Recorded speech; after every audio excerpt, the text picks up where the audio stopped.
स्वागतम।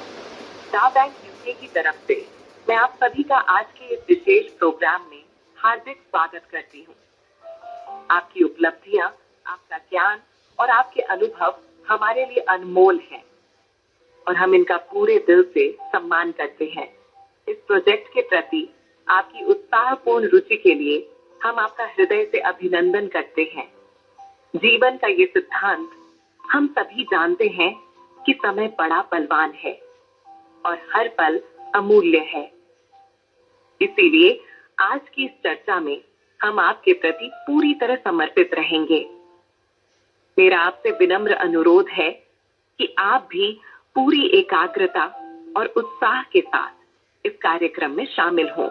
आज के इस ओरिएंटेशन में हमारे विशिष्ट गेस्ट स्पीकर्स जो यूके स्टूडियो से लाइव जुड़ेंगे, आपके साथ प्रोजेक्ट के महत्वपूर्ण पहलुओं पर भावपूर्ण और विस्तृत चर्चा करेंगे। तो आइए इस प्रेरणादायी यात्रा को एक साथ शुरू करें।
नमस्ते, आप सभी का दा बैंक की ओर से हार्दिक स्वागत है।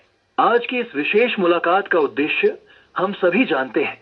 हमारे इस महत्वपूर्ण प्रोजेक्ट से जुड़ी आवश्यक बातों को समझना और उन पर विचार विमर्श करना।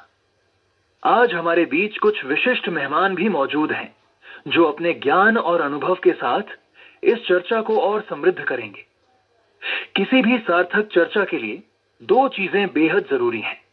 पहली, वर्तमान समय का माहौल, हमारे आसपास और वैश्विक स्तर पर परिस्थितियां कैसी हैं, और दूसरी, हम सभी की ऊर्जा और सोच। क्या हम एक ही तरंग पर हैं? क्या हमारी फ्रीक्वेंसी मिल रही है? तो आइए हम सब एक सकारात्मक तरंग पर आते हैं ताकि ये चर्चा न केवल उपयोगी बल्कि प्रेरणादायक भी बने। इसके लिए हमें प्रकृति की ओर थोड़ा लौटना होगा। प्रकृति ने हमें सब कुछ पहले से दिया है। हमारा शरीर 5 तत्वों पृथ्वी, जल, अग्नि, वायु और आकाश से बना है। इस ब्रह्मांड की लाखों प्रजातियों में केवल हमें, इंसानों को, एक अनमोल तोहफा मिला है, हमारी कल्पना शक्ति। इसकी वजह से हमारा दिमाग हर दिन 50,000 से 70,000 विचारों को प्रोसेस करता है। यही हमारे सुखों का स्रोत है और कभी कभी दुखों की जड़ भी। हम अपने बच्चों के भविष्य और अपने सपनों की उड़ान के बारे में सोच सकते हैं। कोई अन्य प्राणी ऐसा नहीं कर सकता। यही शक्ति हमें बड़े सपने देखने की हिम्मत देती है। बड़ा नाम, बड़ा काम, बड़ा धन, लेकिन यही शक्ति कभी कभी चिंता और तनाव भी लाती है। विज्ञान इसे न्यूरॉन्स और डोपामाइन से समझता है, लेकिन मनोविज्ञान उस आत्मा की गहराई तक जाता है जो सवालों से परे है। मानो प्रकृति ने एक किताब लिखी हो जिसे विज्ञान और मनोविज्ञान अपने अपने तरीके से पढ़ने की कोशिश करते हैं। हमारे जीवन के भी यही दो पहलू हैं, विज्ञान और मनोविज्ञान। ठीक वैसे ही इस प्रोजेक्ट को समझने के लिए भी हमें दोनों चाहिए, विज्ञान की सच्चाई भी और मनोविज्ञान की गहराई भी। तो आइए मेरे साथ अपनी फ्रीक्वेंसी मिलाइए, क्योंकि ये मौका है अपने मन को वर्तमान में लाने का और इस प्रोजेक्ट को गहराई से समझने का। पहला सवाल यह है कि यह प्रोजेक्ट ही क्यों? इसके लिए हमें अपने जीवन की मनोवैज्ञानिक प्रक्रिया पर नजर डालनी होगी। होश संभालने के बाद जीवन का पहला हिस्सा, जवानी। जब हम बड़े सपने देखते हैं, दुनिया में नाम कमाने का जज्बा रखते हैं और कुछ अनोखा करने की चाह रखते हैं, लेकिन जैसे ही जिंदगी ने जिम्मेदारियां थमाई, परिवार चलाना, बच्चों की पढ़ाई, उसके लिए नौकरी या व्यवसाय, तो वो सपने एक छोटे से दायरे में सिमटकर इस सोच तक आ जाते हैं, पहले जिम्मेदारियां निभाओ, उसके लिए कुछ पैसे कमाओ, बस आज को निभा लो। हमारी इन दोनों मनोवैज्ञानिक स्थितियों में कोई गलत बात नहीं, लेकिन हमें एक का चुनाव करना पड़ता है। कुछ लोग अपने जीवन के महान उद्देश्यों को पूरा करते हैं, लेकिन अक्सर वर्तमान जिंदगी जीने का मजा गवा देते हैं। वहीं कुछ लोग आज की रिस्पॉन्सिबिलिटीज निभाने में ही जीते हैं। बहुत कम लोग दोनों को जी पाते हैं, महान उद्देश्य और आज की खुशियां। सवाल यह है, क्या हम ऐसा जीवन चाहते हैं जहां न आज का मजा छूटे, न सपने कॉम्प्रोमाइज हों? अगर हां, तो यह प्रोजेक्ट उस बैलेंस का रास्ता दिखाता है, आज को जीने और कल को बड़ा बनाने का रास्ता। तो चलिए इस प्रोजेक्ट को गहराई से समझने का सफर शुरू करते हैं। इसके लिए हमारे आज के मेहमान इस चर्चा में हमारे आसपास और दुनिया भर की घटनाओं का विश्लेषण मनोविज्ञान और टेक्नोलॉजी के कुछ एग्जाम्पल्स के जरिए करेंगे। मनोवैज्ञानिक विश्लेषण से हमें सही माइंडसेट, कम्युनिकेशन और स्ट्रेस मैनेजमेंट की समझ मिलेगी, और वैज्ञानिक विश्लेषण से डेटा एनालिसिस, लॉजिक और मार्केट ट्रेंड्स के आधार पर स्मार्ट डिसीजंस के बारे में क्लैरिटी होगी। तो आइए मिलते हैं अपनी पहली मेहमान ओलिविया से। नमस्ते, मैं ओलिविया एक न्यूज एजेंसी में सीनियर एडिटर हूँ। आज के इस डिस्कशन में मुझे शामिल करने के लिए जेम्स आपका शुक्रिया। ये बिल्कुल सही है कि हमारे आसपास की दुनिया तेजी से बदल रही है। आज के टेक्नोलॉजी रेल्म में हर घटना का पर्सनल और प्रोफेशनल एनालिसिस करना और अपडेटेड रहना जरूरी है। आखिर ये हमारे अस्तित्व का सवाल है। मुझसे जुड़े दो व्यक्तियों की अलग अलग घटनाओं में एक ही इंडस्ट्री के मुझे जो अनुभव मिले, उनके बारे में आज मैं आपके साथ चर्चा करूंगी। उनमें से एक तो मेरी बहन सिल्विया है, जो मुझसे उम्र में 2 साल बड़ी है। मैं तो फिट हूँ, लेकिन उसकी सेहत को लेकर हम थोड़ा चिंतित रहते हैं। हर महीने ब्लड प्रेशर और डायबिटीज की जांच के लिए हॉस्पिटल के वेटिंग रूम्स में घंटों इंतजार, कई तरह के टेस्ट, फिर डॉक्टर की सलाह, ये उसकी जिंदगी का रूटीन था। थकान और टेंशन के बीच परिवार को वक्त देना उसके लिए मुश्किल हो गया था, लेकिन उसके बेटे ने उसे एक स्मार्ट वॉच गिफ्ट की। उसने कहा, मॉम, ये आपकी सेहत का ध्यान रखेगी। सिल्विया ने हंसकर टाल दिया, बोली, इस उम्र में ये स्मार्ट गैजेट्स का वो क्या करेगी, ये उसके लिए नहीं। फिर भी बेटे के आग्रह पर उसने उस स्मार्ट वॉच को पहनना शुरू किया। वो स्मार्ट वॉच उसके हार्ट रेट, ब्लड प्रेशर और ऑक्सीजन लेवल को 24 घंटे चेक करती थी। डेटा सीधे उसके स्मार्टफोन ऐप में जाता, जो हॉस्पिटल से कनेक्टेड था। एक सुबह उसके डॉक्टर का फोन आया और उन्होंने उसे बताया कि सिल्विया, तुम्हारी हार्ट बीट में कुछ इरेगुलरिटी पाई गई है, इसलिए मैंने कुछ दवाइयां बदल दी हैं और फार्मेसी को इन्फॉर्म कर दिया है। इस कॉल के कुछ ही देर बाद फार्मेसी से दवाइयां उसके घर पहुंच गई थीं। उसी कॉन्वर्सेशन में डॉक्टर ने उसे नजदीक के डायग्नोस्टिक सेंटर से कुछ टेस्ट करवाने की सलाह दी थी। उन टेस्ट रिपोर्ट्स को सिल्विया ने अपने फोन के एआई ऐप में अपलोड किया। एआई ने मिनटों में डिटेल्ड एनालिसिस दिया, कौन से पैरामीटर्स नॉर्मल हैं, कहां सावधानी चाहिए और डॉक्टर से क्या सवाल पूछने हैं। जब वो अपने डॉक्टर से मिली तो वो पहले से तैयार थी। उसने डॉक्टर से सवाल पूछे और वो हैरान थे कि सिल्विया उसकी हेल्थ को लेकर इतनी अपडेटेड कैसे। अब सिल्विया काफी खुश है और मुझे बताती है कि स्मार्ट वॉच और एआई ने उसकी सेहत को उसका दोस्त बना दिया। इस पूरे प्रोसेस से मैं हैरान हूँ, क्योंकि सिल्विया को उसकी हेल्थ में आए उस चेंज की कोई जानकारी नहीं थी और न उसने किसी से कुछ कहा था। उसके डॉक्टर भी किसी कॉन्फ्रेंस की वजह से शहर से बाहर थे, लेकिन इसके बावजूद सिल्विया की ट्रीटमेंट हो गई, उसको कुछ नुकसान पहुंचने से पहले। इस घटना के कुछ दिनों बाद मैं अपनी एक फ्रेंड से मिली जो एक पैरामेडिक है और मेडिकल इंस्टीट्यूशन में काम करती है। बातों बातों में मैंने उसे सिल्विया के उस अनुभव के बारे में भी बताया, लेकिन उसके बाद की हमारी बातचीत ने मुझे एक बार फिर हैरान कर दिया। लेकिन इस बार मेरा अनुभव अलग था। मेरी फ्रेंड ने बताया कि मेडिकल इंडस्ट्री बहुत तेजी से बदल रही है। Robotic surgery systems, AI based diagnostic tools, telemedicine और हेल्थ एप्स ने बहुत कुछ बदल दिया है। ये सब बताते वक्त वो हताश थी। उसने कहा कि इस बदलाव का जूनियर स्टाफ यानी टेक्नीशियंस, नर्सिंग, सपोर्ट स्टाफ और न्यू एंट्रेंट्स के करियर पर गहरा असर पड़ रहा है। चिकित्सा प्रक्रिया में उनकी भूमिकाओं की जरूरत कम हो रही है और नौकरियां जा रही हैं। अब तक लगभग 20% जॉब्स ऑटोमेशन से प्रभावित हुए हैं और ये आंकड़ा 40% तक जा सकता है। हाँ, कुछ लोग रीस्किल या अपस्किल करके बच सकते हैं, लेकिन ज्यादातर को इन चुनौतियों का सामना करना पड़ रहा है। इस तरह मेडिकल इंडस्ट्री की दूसरी साइड मेरे सामने आई। इस पर मैंने बाद में एक आर्टिकल भी लिखा, क्योंकि मेरी बहन का अनुभव पर्सनली मेरे लिए तो अच्छा ही था, लेकिन मैंने ये भी महसूस किया कि वाकई कितने ही लोगों के रोल्स की अहमियत खत्म हो गई थी। यहाँ अच्छे बुरे का सवाल नहीं है, लेकिन इसका संज्ञान जरूर लेना चाहिए। बिल्कुल, संज्ञान जरूर लेना चाहिए, क्योंकि बात सिर्फ मेडिकल इंडस्ट्री की ही नहीं है। नमस्ते, मैं एलेक्स, जिनका बचपन रेत के किले बनाने में बीता, वो मेरी बात आसानी से समझेंगे। हम सोचते थे मैं बड़ा होकर गगनचुंबी इमारतें बनाऊंगा, और वही बच्चे बड़े होकर इंजीनियर बनते हैं।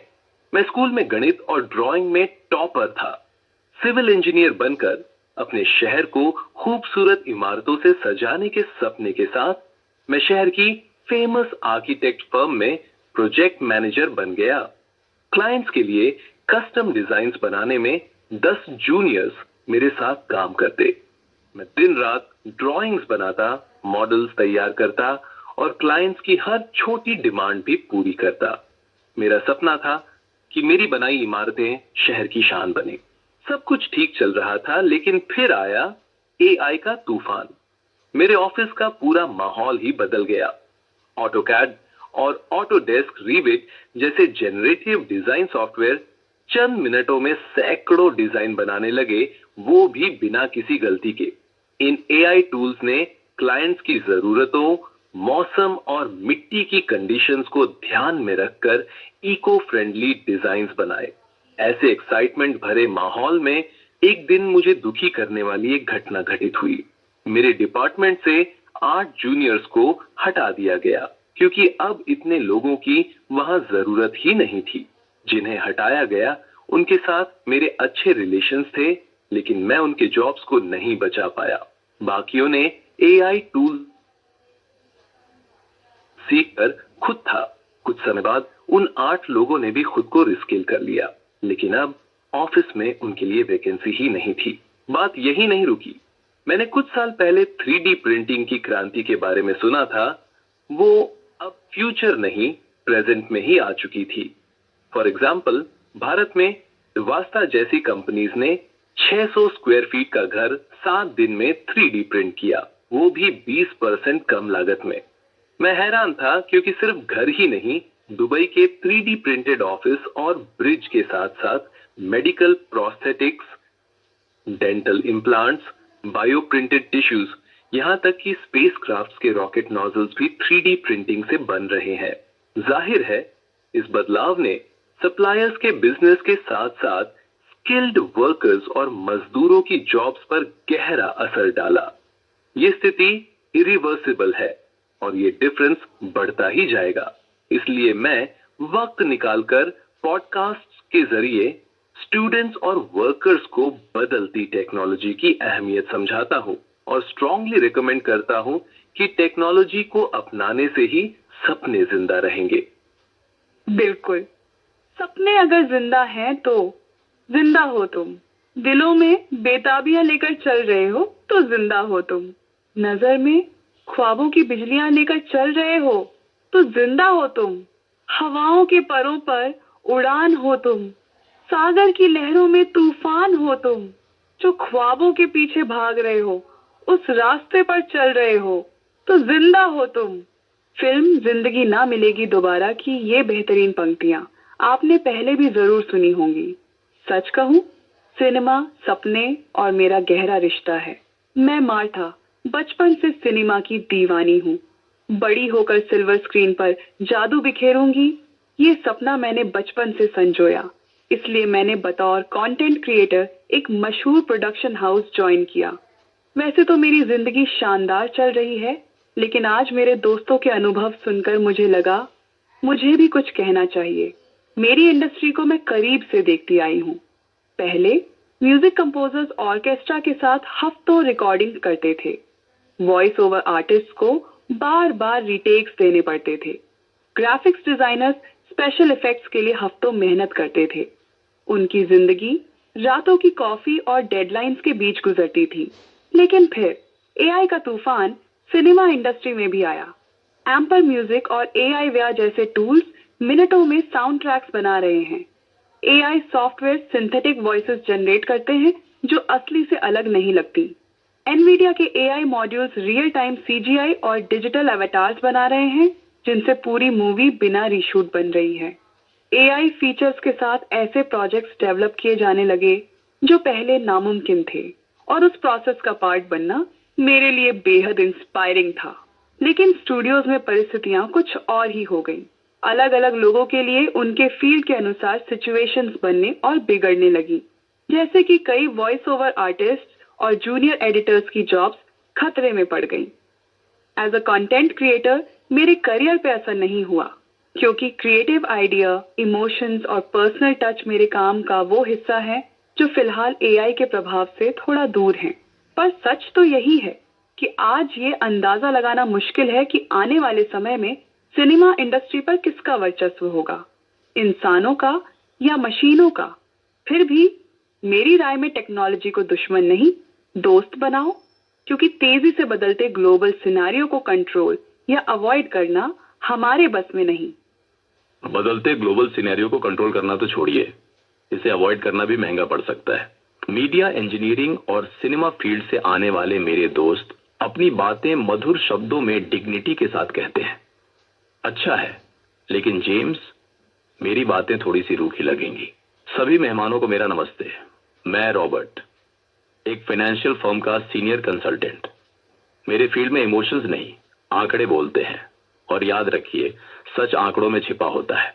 बदलते ग्लोबल सिनेरियो को अवॉइड करने का अंजाम क्या हो सकता है? एक एग्जाम्पल बता देता हूं। मेरी फर्म का क्लाइंट एक मेहनती बिजनेसमैन और संयोग से मेरा दोस्त भी। उसने एक छोटी वर्कशॉप से शुरुआत करके अपनी मेहनत से एक शानदार मैन्युफैक्चरिंग यूनिट बनाई। ऑटोमोटिव और मशीनरी स्पेयर पार्ट्स की सप्लाई में उसने खूब पैसा कमाया। उसकी मेहनत रंग लाती रही। लेकिन जब एलेक्स 3D प्रिंटिंग के इम्पैक्ट को बता रहा था, तब मुझे याद आया कि उसी 3D प्रिंटिंग ने मेरे दोस्त के बिजनेस में भी सब कुछ बदल दिया था। हुआ ये कि जिन्हें वो अपने मैन्युफैक्चर्ड प्रोडक्ट सप्लाई करता था, उन्होंने अपने 3D प्रिंटिंग प्लांट्स लगा लिए और ऑन डिमांड स्पेयर पार्ट्स खुद ही प्रिंट करने लगे। इस वजह से उसके प्रोडक्ट्स की डिमांड कम हो गई। उसने बिजनेस के इस बदलते सिनेरियो को नजरअंदाज किया, जिसका नतीजा ये हुआ कि उसका बिजनेस डगमगा गया। बैंक लोन की किस्तों ने उसकी रातों की नींद उड़ा दी। टेंशन के उस माहौल में किसी पुराने परिचित ने उसे एक क्रिप्टो गुरु से मिलवाया।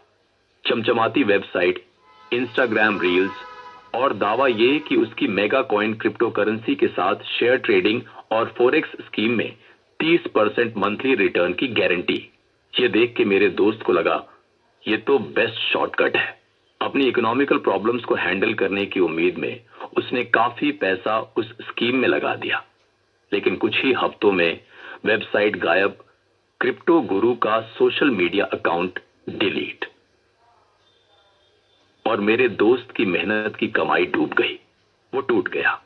जब मुझे पता चला, मैंने उसे मिलने बुलाया। मैं नाराज था कि उसने इस मामले में मुझसे पहले कंसल्ट क्यों नहीं किया। मैंने उसे समझाया, असली क्रिप्टो जैसे बिटकॉइन और इथेरियम डिसेंट्रलाइज्ड ब्लॉकचेन पर चलते हैं। उनकी कीमत मार्केट डिमांड पर निर्भर होती है और कोई गारंटी नहीं। हाँ, जिनके पास प्रॉपर रिसर्च है वो एसेट के रूप में या ट्रेडिंग के लिए रिस्क लेकर इन्वेस्ट करते हैं, क्योंकि क्रिप्टो करेंसी के लीगल एक्सेप्टेंस में वर्ल्ड वाइड अनिश्चितता है। फिर मैंने उससे पूछा, जानते हो 2025 में ग्लोबल ट्रेड वॉर और वर्ल्ड वॉर 3 की अफवाहों ने फॉरेक्स और शेयर मार्केट को अस्थिर कर रखा है। कई देशों के फाइनेंशियल रेगुलेटर्स जैसे भारत में सेबी और आरबीआई चेतावनी देते हैं कि 80% रिटेल फॉरेक्स ट्रेडर्स नुकसान उठाते हैं। जब मार्केट में लाखों लोगों के करोड़ों डूब रहे हैं, ऐसे में कोई 30% मंथली रिटर्न की गारंटी कैसे दे सकता है? वो चुप था, समझ चुका था कि गलती हो गई है। वास्तव में scammers fake apps, Telegram groups और पंप एंड डंप स्कीम्स से लोगों को लूटते हैं। मेरे दोस्त ने अपनी गलती से सीखा। उसकी रेप्यूटेशन के बेस पर हमारी फर्म ने उस परिस्थिति से बाहर निकलने में उसकी मदद की। उसे समझ आ गया, पैसा कमाने का कोई शॉर्टकट नहीं, सिर्फ मेहनत और रीस्किलिंग ही रास्ता है। निश्चित रूप से ये कहानियां खुली आंखों से दुनिया देखने की प्रेरणा देती हैं, बशर्ते हम सोशल मीडिया रील्स की डूम स्क्रॉलिंग से अपने दिमाग को बाहर निकालें। नमस्ते, मैं एमिली, बाय प्रोफेशन एक बिजनेस कंसल्टेंट।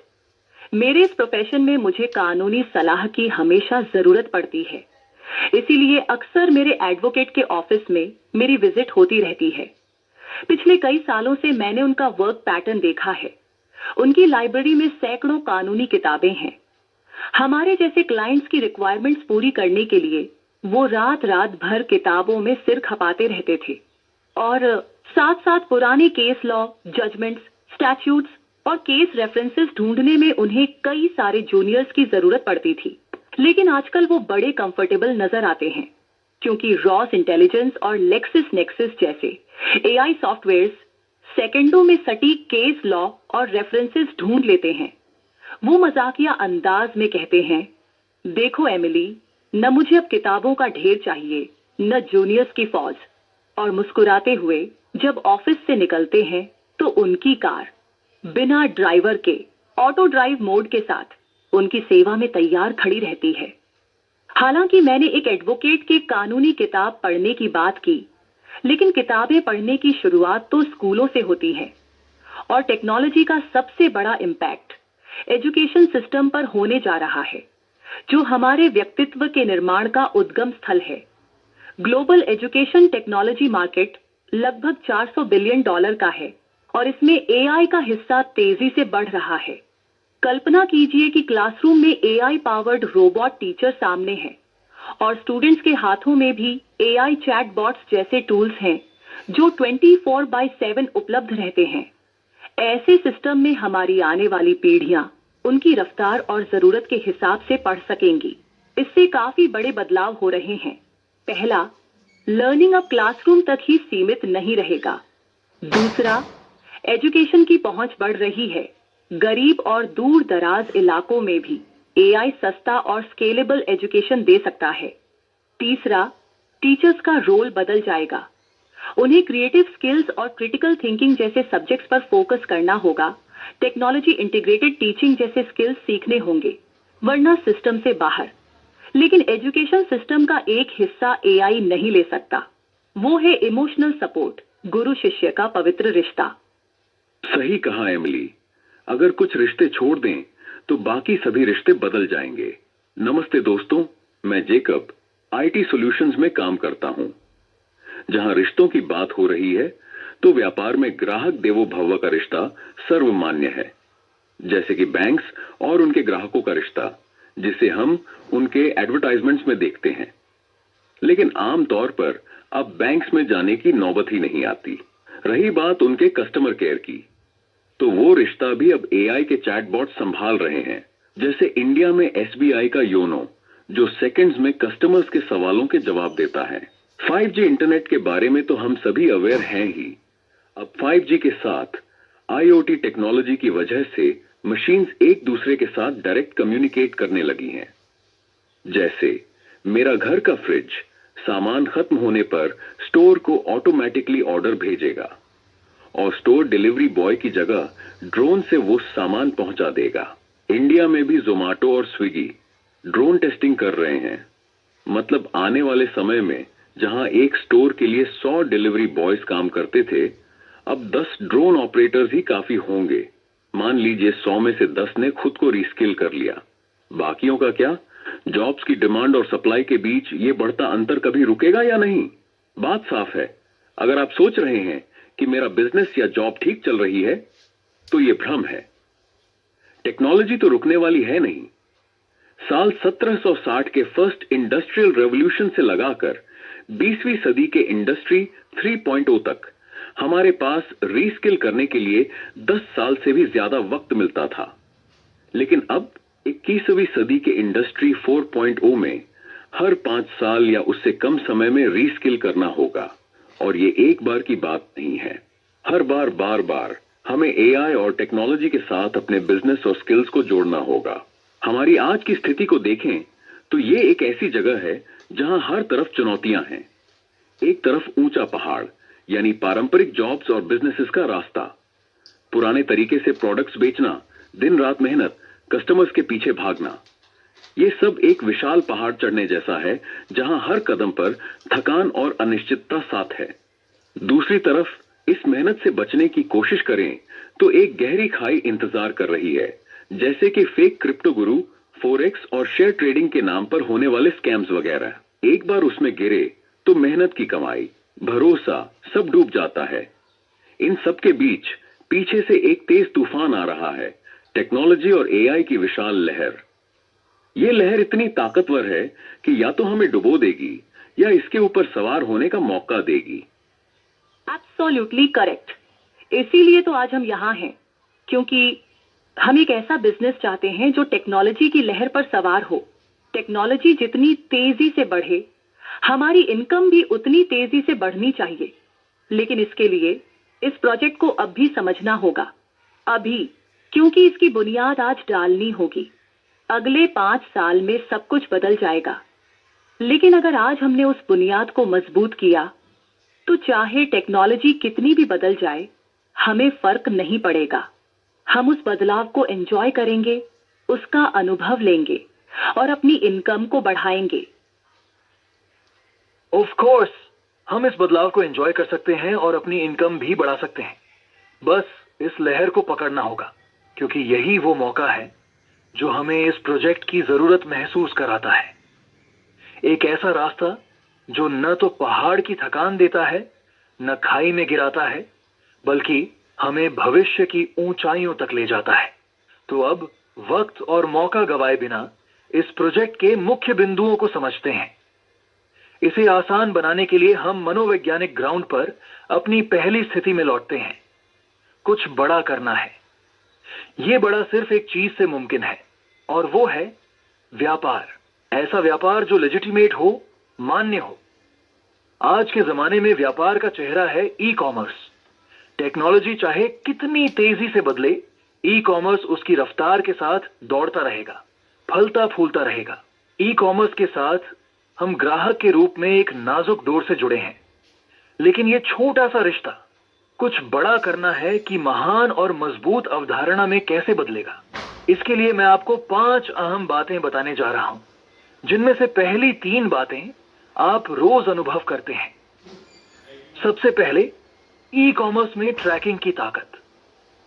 हर खरीदारी के बारे में, किसने क्या, कहां से, कितने में खरीदा, यह सब रिकॉर्ड होता है। यही डेटा उस महान अवधारणा का मुख्य स्रोत बनेगा। दूसरी अहम बात है हर इंसान की ऑनलाइन आइडेंटिटी। आज हर हाथ में स्मार्टफोन और इंटरनेट है, जो जिंदगी भर साथ रहेगा, चाहे टेक्नोलॉजी कितने ही वर्जन आगे चली जाए। तीसरी अहम बात, ग्लोबल कनेक्टिविटी। सोशल मीडिया और इंटरनेट की वजह से कोई भी कंटेंट कुछ ही घंटों में वायरल हो जाता है, यानी इंफॉर्मेशन शेयरिंग फिंगर टिप्स पर है। लेकिन 2 चीजें अभी मिसिंग हैं, जिनके जुड़ते ही हमारी महान अवधारणा साकार हो सकती है।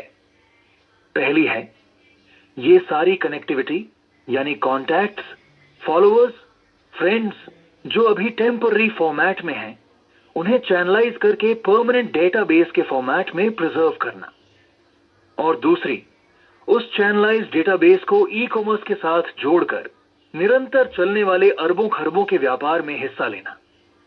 जैसे सृष्टि के 5 तत्वों की ऊर्जा से हम बने हैं, वैसे ही इन 5 अहम बातों के तत्वों का समावेश होने पर एक व्यावसायिक ऊर्जा जन्म लेगी। Channelisation of the purchasing power, ये इस प्रोजेक्ट का दिल है। हो सकता है आप ये वाक्यांश पहली बार सुन रहे हो, लेकिन इसकी प्रोसेस कुछ साल पहले से शुरू हो चुकी है। आप इसे ऐसे वक्त पर सुन रहे हैं जब इसे हकीकत में ढालने के लिए एक शानदार एप्लीकेशन वन ऐप लॉन्च होने की तैयारी में है।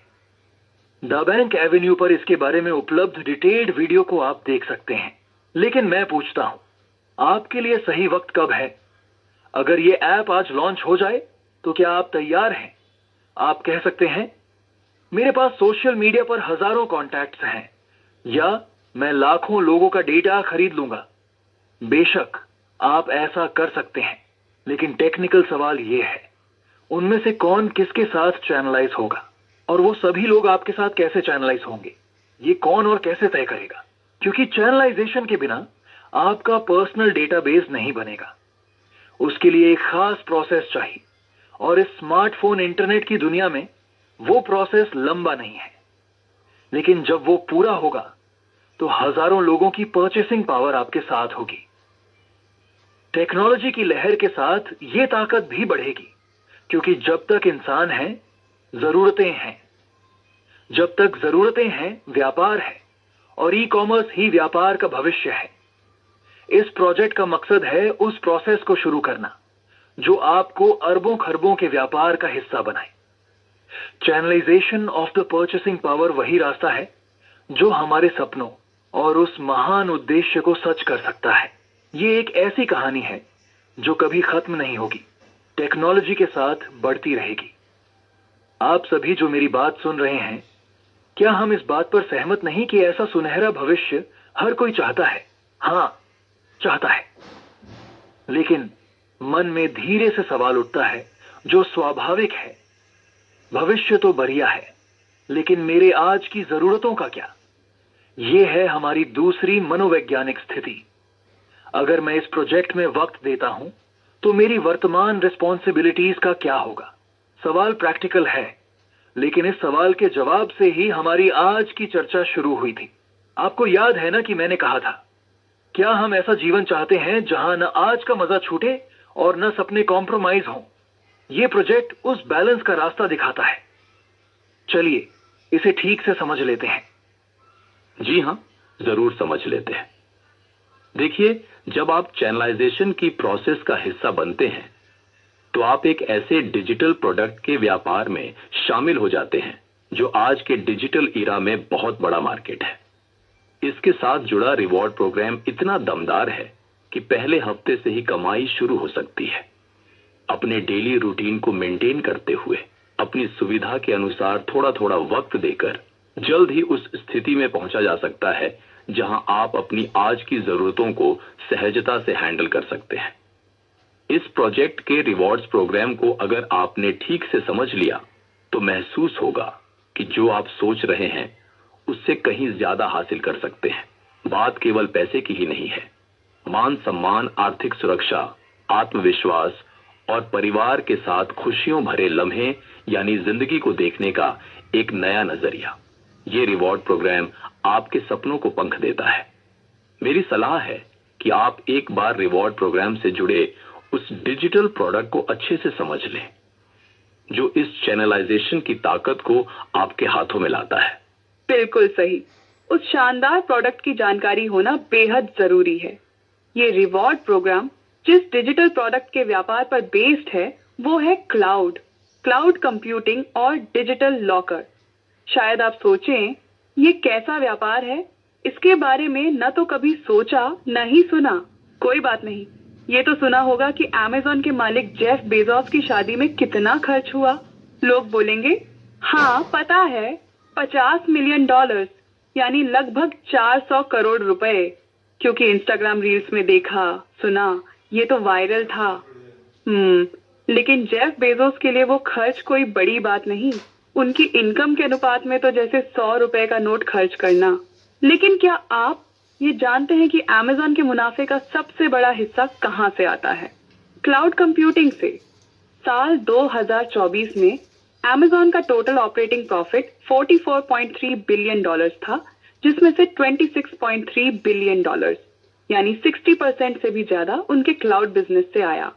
हम सिर्फ अमेज़न की बात कर रहे हैं क्योंकि आप उससे परिचित हैं, लेकिन इस बिजनेस में और भी कई प्लेयर्स हैं। जी हाँ, ये बहुत तेजी से बढ़ने वाला एक ग्लोबल बिजनेस है, लेकिन हमारे लिए ये जानना जरूरी है कि क्लाउड हमारी जिंदगी से कैसे जुड़ा है। और अपना स्मार्टफोन उठाइए, उसमें email, Netflix, social media, games, travel और गवर्नमेंट एप्स यानी लगभग आधे से ज्यादा एप्स क्लाउड कंप्यूटिंग के बिना कुछ भी नहीं है। यानी क्लाउड के बिना आपका स्मार्टफोन बस एक खाली डब्बा है जो सिर्फ घंटी बजाता है। ये हुआ इनडायरेक्ट रिश्ता, लेकिन जो डायरेक्ट रिश्ता है वो है डिजिटल लॉकर। इसकी जरूरत समझना आसान है क्योंकि बस एक सेल्फी से ही शुरू हो जाता है इसका सफर। और दुनिया में 400 करोड़ से ज्यादा लोग स्मार्टफोन के रूप में डिजिटल कैमरा लेकर घूमते हैं। स्टूडेंट हो, प्रोफेशनल हो या नौकरी पेशा लोग, डिजिटल लॉकर आपकी जिंदगी को आसान बनाता है। आपके जरूरी डॉक्यूमेंट्स, मेमोरीज और डेटा को सुरक्षित रखता है क्योंकि ये हाईएस्ट एन्क्रिप्शन प्रोटोकॉल्स अप्लाई करता है।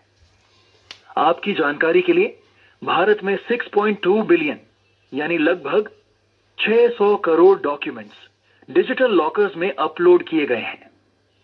इसका मतलब ये आज की जरूरत तो है ही, भविष्य की मांग और भी बड़ी है। क्लाउड कंप्यूटिंग मार्केट $500 बिलियन को पार कर चुका है। साल 2030 तक ये मार्केट लगभग $3 ट्रिलियन तक पहुंच जाएगा।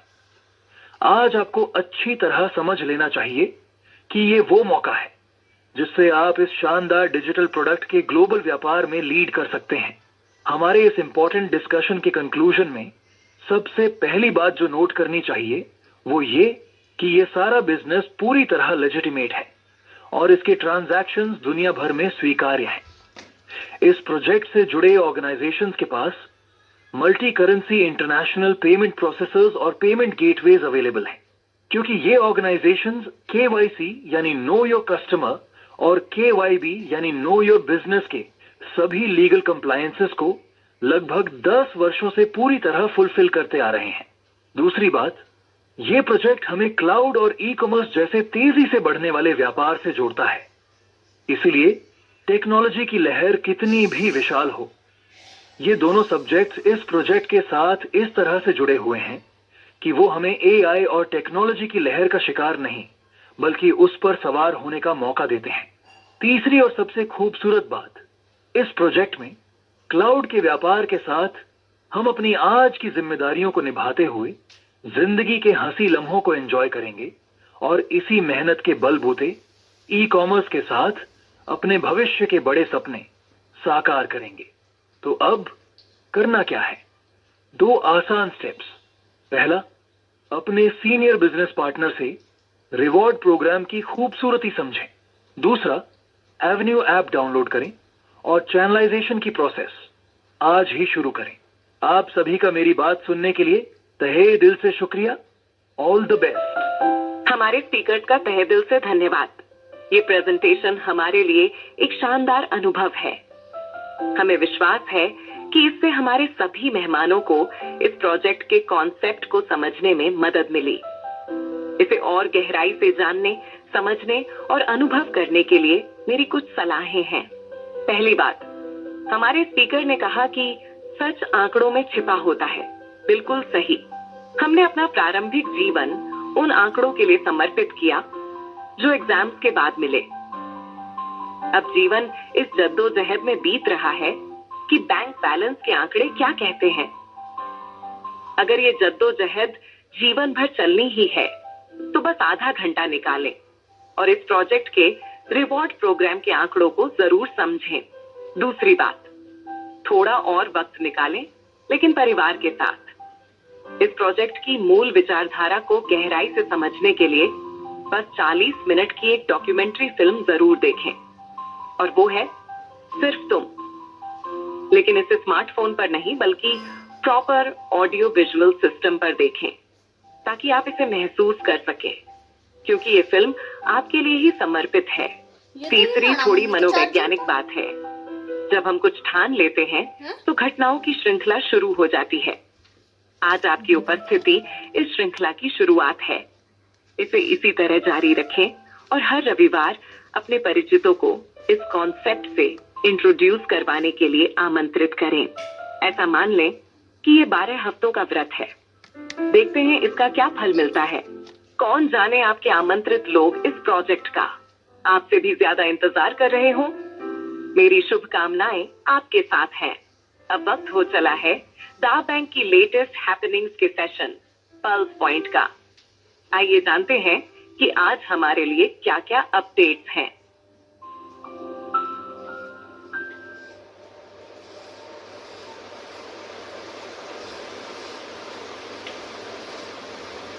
हेलो नेटिजन, अब हम द बैंक मैनेजमेंट की ओर से आए कुछ खास अपडेट्स के साथ मुखातिब होने जा रहे हैं। फर्स्ट इंपॉर्टेंट अपडेट हमारे बिजनेस की बैकबोन चैनलाइजेशन से संबंधित है। चैनलाइजेशन की शुरुआत होती है एक खास इनविटेशन से। हमारे करियर की सबसे मजबूत कड़ी इनविटेशन के 2 पहलू हैं। पहला, इस इनविटेशन लिंक को बिना कोई सस्ता प्रमोशन किए बड़े आदर और पूरी डिग्निटी के साथ भेजना। एक ऐसा लिंक जिसे हमारे दोस्त, रिश्तेदार या सोशल मीडिया कॉन्टैक्ट्स उसी भावना के साथ बेझिझक क्लिक करें। दूसरा, क्लिक करने के बाद वो रजिस्ट्रेशन की प्रक्रिया पूरी करे और इसी प्रक्रिया के दौरान हमारे प्रोजेक्ट के कॉन्सेप्ट से परिचित होके उसकी इंपॉर्टेंस को भी समझे। हमारे बिजनेस की इस इंपॉर्टेंट प्रोसेस को और ज्यादा इफेक्टिव बनाने के लिए मैनेजमेंट एक गेम चेंजर एप्लीकेशन लॉन्च कर रही है। ये एवेन्यू का ही नया अवतार है और बहुत इंटरेस्टिंग, इंफॉर्मेटिव और इतना फायदेमंद है कि चैनलाइजेशन की प्रक्रिया को बूस्ट कर देगा। सब कुछ शुरू होगा आपके उस डिग्निटी वाले इनविटेशन लिंक से। जैसे ही आपका कोई दोस्त, रिश्तेदार या सोशल मीडिया कॉन्टैक्ट उस लिंक को क्लिक करेगा, 3 धमाकेदार बातें होंगी। पहली 2 से 3 मिनट का एक शानदार इंट्रोडक्टरी वीडियो शुरू हो जाएगा, जो कि हमारे कंसेप्ट का एक संक्षिप्त परिचय देगा। दूसरी, उस वीडियो को देखकर क्लिक करने वाला समझ जाएगा कि हाँ, ये लिंक सही है और मेरे काम का है। तीसरी, इसे तो डेफिनेटली एक्सप्लोर करना चाहिए। ऐसी प्रेरणा से एक्सप्लोर बटन को क्लिक करने की पॉसिबिलिटीज बहुत हाई हो जाएंगी। जब कोई एक्सप्लोर बटन क्लिक करेगा तो यहाँ 2 महत्वपूर्ण बातें होंगी। पहली है रजिस्ट्रेशन। हम उन्हें बताएंगे कि रजिस्ट्रेशन क्यों जरूरी है, ये प्रोजेक्ट का गेटवे है, और ये भी समझाएंगे कि ये प्रोसेस कितनी आसान है। बस फर्स्ट नेम, लास्ट नेम और ईमेल वेरिफिकेशन करके अपने लॉगिन क्रेडेंशियल्स सेट करो। दूसरी इंपॉर्टेंट बात, उनके सक्सेसफुल रजिस्ट्रेशन पर हम उन्हें DB एवेन्यू ऐप को डाउनलोड करने के लिए गाइड करेंगे कि एवेन्यू ऐप डाउनलोड कीजिए और इस प्रोजेक्ट को अपने वक्त और मूड के हिसाब से एक्सप्लोर कीजिए। एवेन्यू ऐप में लॉगिन के बाद क्या होगा? 3 जबरदस्त बातें। पहली, हम उनका DB एवेन्यू में जोरदार स्वागत करेंगे और एक 10 मिनट का कॉन्सेप्ट वीडियो दिखाएंगे। इस छोटे से संदेश के साथ हेडफोन्स लगाइए, शांत माहौल में देखिए और प्रोजेक्ट की पूरी ताकत जानिए। दूसरी, पहला वीडियो देखने के बाद उनके लिए लाइब्रेरी अनलॉक हो जाएगी, जिसमें 5 से 6 मिनट के टेक्निकल ट्यूटोरियल्स जैसे क्लाउड और वन ऐप के टेक्निकल इंफॉर्मेशन के साथ साथ लेटेस्ट इवेंट्स के नोटिफिकेशंस और ढेर सारा इंफॉर्मेटिव मटेरियल अवेलेबल होगा। तीसरी, हम उन्हें ये गाइड करेंगे कि वो भी इसी ऐप के द्वारा अपना इनविटेशन लिंक जनरेट करके अपने चैनलाइजेशन की प्रक्रिया शुरू कर सकते हैं। आपके इनवाइटी के हर कदम की इन सभी गतिविधियों के पुश नोटिफिकेशंस आपको अपनी ऐप में मिलेंगे। कितने लोगों ने लिंक पर क्लिक किया, कौन रजिस्टर हुआ, उनके नाम और वो मैसेज बॉक्स से क्या रिस्पॉन्स भेजते हैं, जैसे कब मिल सकते हैं। ये नोटिफिकेशंस आपकी याददाश्त को ट्रिगर करते हैं ताकि अनजान कॉन्टैक्ट्स भी समझ में आए। डीबी एवेन्यू का लॉन्च काफी नजदीक आ चुका है। उसके साथ इनविटेशन लिंक से रजिस्ट्रेशन और प्रोजेक्ट की प्राइमरी इंफॉर्मेशन हासिल करना बेहद आसान हो जाएगा। बस आपका एक्शन प्लान ही सबसे अहम होगा। रजिस्टर्ड नेटिजन्स के साथ रिवॉर्ड प्रोग्राम का प्रेजेंटेशन शेयर करना और उन्हें निर्णय लेने में मदद करना। अब बात करते हैं सबसे महत्वपूर्ण विषय की, golden era convocation, GEC Dubai. मेरी सभी मेहमानों से गुजारिश है, जीईसी को हल्के में न लें, इसे गहराई से समझें, क्योंकि ये आपके सपनों को उड़ान देने वाला मौका है। हाँ जेम्स, ऐसे शानदार अवसरों को सही वक्त पे ही समझ लेना चाहिए, क्योंकि वक्त किसी के लिए रुकता नहीं। वो हर पल जिंदगी की किताब के पन्ने पलट रहा है, और जिंदगी की किताब कहानियों का खजाना है। कुछ पूरी हुई जो प्रेरणा के सूरज सा चमकती हैं, और कुछ अधूरी रह गई जो उदास सायों सी मन को छूती हैं। मेरा एक दोस्त था जिसका बचपन का प्यार एक सवाल पूछने की देरी से अधूरी कविता बन गया। एक मित्र ने पढ़ाई का सपना देखा, पर जिंदगी की जिम्मेदारियों ने उसकी किताब का वो पन्ना पूरा नहीं होने दिया। किसी को सुनहरा जॉब ऑफर मिला, पर डर ने उसे रोक लिया और वो कंपनी आज आसमान छू रही है। किसी ने बिजनेस का मौका ठुकरा दिया क्योंकि संशय ने दिल को घेर लिया। ऐसी अनेकों अधूरी कहानियां मन को झकझोरती हैं। वो काश की चुभन बार बार ट्रिगर होती है। लेकिन जीईसी वो सुनहरा पन्ना है जो हमारी जिंदगी की किताब में प्रेरणा की स्याही से लिखा जाएगा। जीईसी को समझने का रास्ता है वहां कदम रखना। ये जिंदगी की वो कहानी है जिसे अधूरी नहीं छोड़ना, क्योंकि इसका एहसास ही जिंदगी की मिठास जैसा है। मिठाई किसे पसंद नहीं, वो खास मौके जब आपका प्यार जीवन साथी बनने के लिए हाँ बोले। आपकी वेडिंग एनिवर्सरी हो या फिर बच्चों का रिश्ता पक्का हो, बिना मिठाई के सेलिब्रेशन अधूरा है। जरा सोचिए, ऐसे मौके पर आप मिठाई की दुकान पर हो, दिल खुशी से नाच रहा हो, आप मनपसंद मिठाई चुनते हो, हर टुकड़ा जैसे प्यार और उत्साह से भरा हुआ हो। लेकिन जब बिल देने की बारी आती है और दुकानदार मुस्कुराते हुए कहता है, धन्यवाद, ये मिठाई मेरी तरफ से, इसके पैसे नहीं लगेंगे, तो उसकी मिठास मिठाई की मिठास को और गहरा देती है। अब जरा गहरी सांस लो और इमेजिन करो कि सेलिब्रेशन तो वही है, लेकिन दुकान मिठाई की नहीं बल्कि किसी बड़े शहर का चमचमाता ज्वेलरी शोरूम है। आप वहां गोल्ड की शॉपिंग करते हो, मनपसंद चमकते आंखों को लुभाते गहने, और फिर कोई कहता है, कंग्रेचुलेशंस, ये रहा आपका ऑफिशियल बिल, लेकिन पे करने की जरूरत नहीं, ये आपका गिफ्ट है। और कुछ लाख की ज्वेलरी के साथ आप घर लौटते हो। वाह क्या बात है। अब सेलिब्रेशन कैसा होगा, कैसा सुनहरा एहसास है ना? गोल्ड स्कॉलर बनकर जीईसी में पहुंचने वाले इस हकीकत को जीते हैं, वो चमक, वो गौरव, वो रियल एक्सपीरियंस। लेकिन आप उस एहसास को सिर्फ छूने के लिए भी विशेष अतिथि बनकर जीईसी पहुंच सकते हो। मानो गोल्ड स्कॉलर बनना जैसे एवरेस्ट पर पहुंचने जैसा है, और विशेष अतिथि बनकर जीईसी जाना बेस कैंप तक जाने जैसा है। अगर पहली बार एवरेस्ट जीतने में सहज नहीं हो तो कम से कम बेस कैंप तक तो पहुंचो। ये आपकी मेंटल और फिजिकल फिटनेस को जगा देता है, आपको अगली बार एवरेस्ट की जीत के लिए तैयार करता है।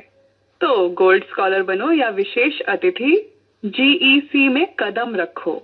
अधूरी कहानियों को अलविदा कहो, मिठाई की मिठास को गोल्ड में बदलो। जीईसी में सपनों को सच करो। इसीलिए मैंने कहा था कि ये वो इवेंट है जो आपके सपनों को उड़ान देगा। आपको समझाने के लिए मार्था ने एवरेस्ट का जिक्र किया। वास्तव में एवरेस्ट पे विजय पाना अपने आप में एक महान सपना है, जिसे दुनिया के कुछ महान लोगों ने अपनी जबरदस्त इच्छा शक्ति, साहस और मेहनत के बल पर पूरा भी किया है। लेकिन जीईसी तक पहुंचना उस साहस और मेहनत का 0.01% भी नहीं। हम में से हर कोई इसे बिल्कुल हासिल कर सकता है। बस हमारा दिल और दिमाग एक बार मान ले, ठान ले। वैसे तो सुबह 5 बजे उठने के लिए भी ठानना ही पड़ता है ना? अगर आप दिसंबर में जीईसी में मौजूद हैं तो उसकी दो वजह हो सकती हैं। पहली, गोल्ड स्कॉलर बनकर, जहां आपका शानदार सम्मान होगा। आप अपने स्पाउस के साथ गोल्ड रिवॉर्ड्स की गोल्ड शॉपिंग का अविस्मरणीय अनुभव लेंगे। ये वो पल है जो आपको जिंदगी भर याद रहेगा। दूसरी वजह, विशेष अतिथि के तौर पर, जिसके लिए आपको अपने दोनों फोरम्स में 2400 पॉइंट वैल्यू यानी एफपीवी एक्यूमुलेट करने होंगे और वो फ्री पास आपका है। प्लस अगस्त की धमाकेदार deal, 100 free pass bounty winners के लिए रिजर्व्ड, यानी बाउंटी विनर बनकर आप एक और पास जीत सकते हैं। जीईसी इस प्रोजेक्ट के रिवॉर्ड प्रोग्राम का एक खास हिस्सा है। और रिवॉर्ड प्रोग्राम क्या है? हर व्यावसायिक संगठन अपनी तरक्की के साथ उन मेहनती, समर्पित सितारों को सम्मान देता है जो उसकी नींव को मजबूत करते हैं। यही है रिवॉर्ड प्रोग्राम। आपने एक बार उसे समझ लिया तो जीईसी भी पक्का समझ जाएंगे। तो दोस्तों, दिल में काश की उस चुभन से दूर जीईसी के खास अतिथियों में आपका नाम जरूर होगा। मेरी शुभकामनाएं आपके साथ हैं।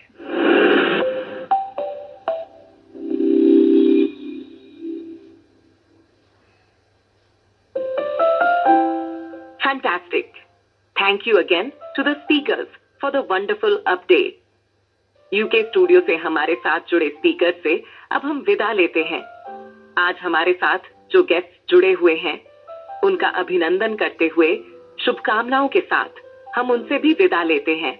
यहाँ से आगे इस प्रोजेक्ट के बारे में डीप कॉन्वर्सेशन का सेशन कंटिन्यू होगा, जिसे इंडिया से जुड़े हुए हमारे पैनलिस्ट जारी रखेंगे। आपकी सम्माननीय उपस्थिति के लिए आप सभी का बहुत बहुत धन्यवाद। हम आज के लिए आपसे विदा लेते हैं, अगले संडे दोबारा मिलने के वादे के साथ। इस प्रोजेक्ट में आपके बेहतरीन करियर के लिए ढेरों शुभकामनाएं।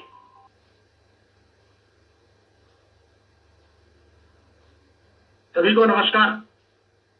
नमस्कार। यूके